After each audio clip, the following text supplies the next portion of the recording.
Olen Ajalahti ja olen sitä mieltä, että s**taan kaikki epäkorrektit Olen Ahto Apajalahti ja olen sitä mieltä, että Suomessa halutaan sensuroida kaikki epäkorrektit mielipiteet.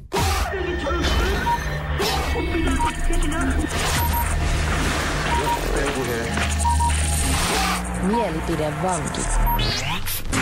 Sananvapauttahan ei tarvitsisi ollenkaan, jos kaikki olisi samaa mieltä kaikesta. Eniten suojelua tarvitsee nimenomaan epäkorrektit mielipiteet, sellaiset, mistä suurin osa ihmisistä on eri mieltä, ja niitä nimenomaan pyritään rajoittamaan, eihän kukaan omia mielipiteitään halua kieltää. Eli onko se niin, että vaikka julkisesti monesti ylistetään sananvapautta, niin totuus on se, että kun joku omasta mielestä idiootti sanoo jotain, mikä ei omaan päähän sovi, niin hänen pitäisi tukkia turpansa. Tämä on sitä oikeasti sitä suomalaista todellisuutta ja suvaitsevaisuutta. Näin se juuri on, että koko ajan pyritään tekemään tiukempaa lainsäädäntöä, että niin sanottujen vihapuheiden suhteen, ja niin kuin ahdistetaan yhä tiukemmalle sellaisia ihmisiä, joilla on enemmistön mielestä epäkorrekteja mielipiteitä vaikka tietyistä kansanryhmistä. Mutta esimerkkejä on kyllä munkinlaisia. Suomessahan on tällä hetkellä sensuroituna eräs nettisivusto, jonne pyrkiessä lämähtää ainakin osalla internetliittymistä tämä poliisin tiedotesivu, että pääsy kielletty, koska sivuilla epäillään olevan lapsipornografiaa. Todellisuudessa kyse on siis suomalaisesta mielipidesivustosta lapsiporno.info, jossa kritisoidaan lakia lapsipornografian levittämisen estotoimista. Piraattipuolueen varapuheenjohtaja Ahto Apajalahti muistuttaa, että he eivät ole vain yhden asian liike. Piraattipuolue käy taistelua muun muassa sananvapauden puolesta, jota yritetään rajoittaa vähän väliä ja monelta suunnalta. Puolustaminen on kuitenkin vaikeaa, jos yrittää esimerkiksi kritisoida poliisin harjoittamaa lapsipornosensuuria, koska jo tässä vaiheessa napsahtavat monilla aivot lukkoon. Apajalahti pyrkii silti rauhalliseen argumentointiin. Hän toteaa, että poliisin lapsipornosensuuri ei ole pelkästään rajoittanut sananvapautta, mutta siitä on käytännössä enemmän haittaa kuin hyötyä lapsipornon vastaisessa taistelussa. Se on kyllä yksi viime vuosien epäonnistuneimmista laeista. Ensinnäkin se ei puutu nimestään huolimatta ollenkaan lapsipornografian levittämiseen. Sen perusteella ei mitään sivustoja suljeta, vaan se koskee vain katsomista tai vastaanottamista. Tämän lisäksi ne estotoimet eivät oikeasti estä mitään, koska sen eston pystyy kiertämään niin naurettavan helposti. Ja kolmanneksi ne tällä poliisin ylläpitämällä sensuurilistalla olevat sivustot, niistä ylivoimaisesti suurin osa ei sisällä lapsipornografiaa lainkaan, vaan ne on lähinnä tavallisia aikuisviidesivustoja. Eli käykö tässä niin, että enemmänkin lakaistaan ongelma maton alle? Päättäjät antavat sellaisen kuvan itsestään, että on muka tehty asioille jotain. Näin siinä tuntuu juuri käyneen, että tämä nettisensuurilaki on ollut tämmöinen näennäistoimi, jolla sitten voidaan unohtaa kaikki muu. Eli tämä sensuurilakihan ei millään tavalla katkaise tätä levittämistä. Levittäminen jatkuu. Ja sensuuri myöskin laajentamista on esitetty näistä väitetyistä lapsipornosivustoista muuallekin. Esimerkiksi Suomessa on ehdotettu esimerkiksi niin kuin ulkomaisten uhkapelisivustojen, eli näiden nettipokerisivustojen ja muiden sensuroimista. Ja tästäkin on yhdessä vaiheessa ollut jo ihan tällainen valmis lakiluonnos olemassa, mutta sitä nyt ei ole toistaiseksi viety eteenpäin. Ainakaan siis vielä.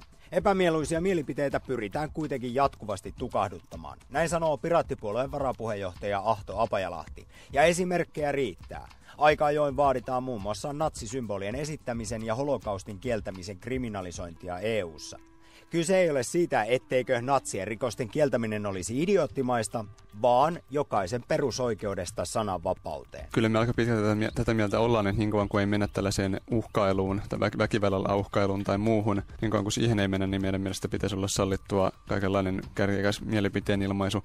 Esimerkiksi oli aika mielenkiintoista, että kun tässä taannoin oli tämä kohu, kun joku pisti parvekkeelleen roikkumaan natsilipun ja sitten ihmiset tuntuivat suhtautuvan hyväksyvämmin siihen, kun joku kävi sen sitten sieltä varastamassa sen lipun, riistämässä hänen omaisuuttaan ja rajoittamassa hänen sananvapauttaan, niin tämä oli niin kuin hyväksyttävämpää kuin se itse lipun laittaminen sinne, joka oli vielä täysin laillista. Yle X. Enemmän näkisin, että on ongelmana se, että jos kielletystä tulee aina niin jollain tavalla houkuttelevaa tämä kielletty hedelmäjuttu, eli näkisin kyllä sen, että jos niin kuin kauheasti pyritään painamaan maan alle jotain mielipiteitä, niin sitten ihmiset niin kuin luonnostaan kiinnostuu sitä enemmän.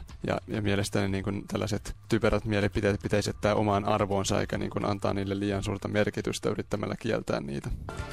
Tanskan vastaiset mellakat laajenevat edelleen Lähi-idässä. Päivällä hyökättiin Tanskan konsulaattia vastaan Beirutissa, Libanonissa. Mellakoiden syynä on muslimien suuttumus profeetta Muhammedista julkaistuista pilakuvista.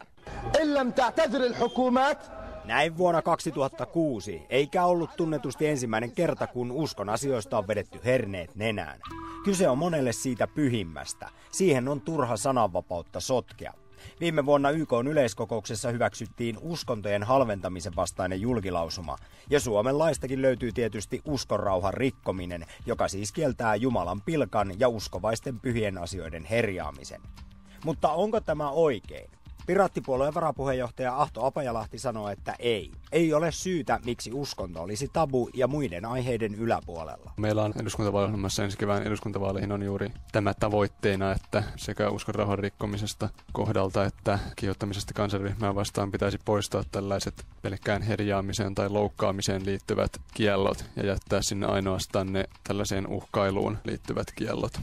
Nythän tämä suoja on vain tietynlaisilla kansanryhmillä. Se ei ole esimerkiksi tosiaan poliittisilla puolueilla tämä suoja tätä loukkaamista vastaan. Ja kaikkien pitäisi olla tasa-arvoisessa asemassa kaikkien ryhmien. Että kyllähän piraattejakin syytetään aina, piraattipuolellalaisia syytetään aina varkaiksi ja useinkin. Ja emme siitä ole mitään syytettä nostamassa, eikä pitääkään voida. Uskallat sä piirtää Muhammedin kuvia ja julkaista niitä?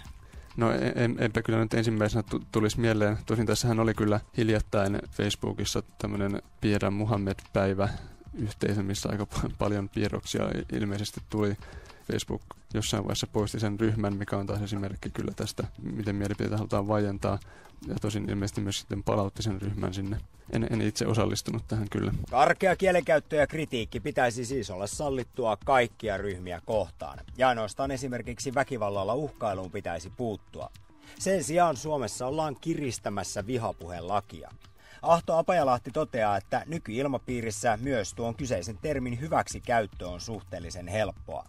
Epämieluinen ja epäkorrekti mielipide voidaan nopeasti teilata vihapuheena, vaikkei se sitä olisikaan.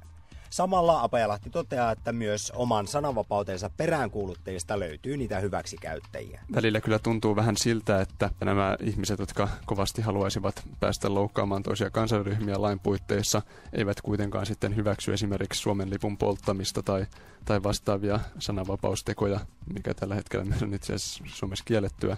Että kyllä tässä niin kuin ainakin osalla on varmasti jonkunlaista tämmöistä, että kun se on niin kovin vaikea tuntuu olevan hyväksyä niin täysin vastakkaiset mielipiteet oman mielipiteensä kanssa ja niiden laillinen ilmaisu, niin kyllä tätä on ihan kaikissa kummallakin puolella tavallaan tällaista asennetta. Että eli jälleen päästään siihen, että kun joku on julkisesti hyvin eri mieltä kuin itse, niin hänen suunsa halutaan tukkia. Se on se ensimmäinen reaktio kyllä. Tuntuu hyvin usein olevan, että on hyvin vaikealta tuntuu antaa niin kuin oikeasti aivan eri mieltä oleville vapaa sana. Mielipidevanki. Piraattipuolueen varapuheenjohtaja Ahto Apajalahti, onko sananvapaus uhattuna? Onko sellaisia merkkejä ilmassa, että informaatiota kahlitaan enemmän ja enemmän? Mielestäni sananvapaus on oikeastaan aina ollut uhattuna ja on jatkuvasti uhattuna siis sitä, että joskus tällaisissa erityisissä yhteiskunnallisissa tilanteissa niin tulee tämmöinen ryöpsähdys, että annetaan lisää sananvapautta ja sitten melkein heti sen jälkeen päättäjä rupeaa kaduttamaan ja pyritään taas niin kuin ottamaan sieltä niitä kaikkein kärkkäimpiä mielipiteitä pois. Tällä hetkellä Suomi on valmistelemassa tämmöisen kansainvälisen rasismin vastaisen sopimuksen voimaan saattamista. Ja siinä tulisi mukana muun muassa tämmöinen rasistisiin aineistoihin linkittämisen kieltäminen. Ja sitten toisaalta samassa yhteydessä mietitään myöskin sitä, että pitäisikö ylläpitäjien ja palveluntarjoajien vastuuta palvelujen käyttäjien tuottamasta sisällöstä jotenkin lisätä. Ja erityisesti tätä jälkimmäistä niin vastustamme kovasti. Tällaisten palvelujen, joissa ainoastaan käyttäjät tuottavat sisällön, niin kuin vaikka joku YouTube- tai keskustelufoorumit, niin heidän ei missään tapauksessa pitäisi olla siitä, mitä joku sinne laittaa, vaan nimenomaan sen pitää olla vastuussa, joka sen sinne laittaa. Yle X. Toinen sitten, mikä tähän liittyy, niin on kyllä se, että tällä hetkellä puhutaan kovasti tietoyhteiskunnasta, että ollaan menossa tietoyhteiskuntaan tai ollaan jo tietoyhteiskunnassa, niin pitäisi miettiä, että mitä se tarkoittaa. Onko tietoyhteiskunta semmoinen, missä kahlitaan tietoa vai semmoinen, missä tieto saa liikkua vapaasti. Ja tässä tulee nyt kysymykseen myöskin tekijänoikeudet, koska tekijänoikeuden avulla pystytään esimerkiksi rajoittamaan sitä, että miten joku toinen voi käyttää ilmaista itseään ja käyttää ilmaisunvapauttaan muiden tekemiä teoksia hyödyntämällä. Eli myös tekijänoikeus on sananvapauskysymys.